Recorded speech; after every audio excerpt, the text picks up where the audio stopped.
ভাবে ধরলে ক্যামেরা আগের ডই আছে।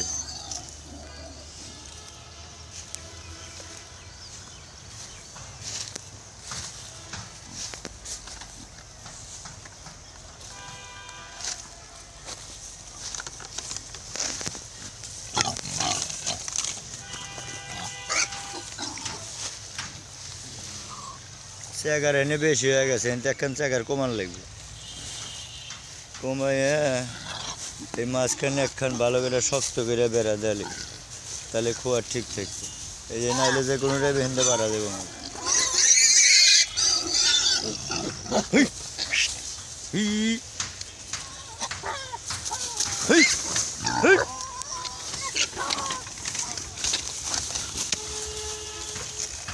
কামড়া কামড়া মেরে হেলাইব, তাহলে বগরে যদি মালই করে তাহলে আমি কি করবো?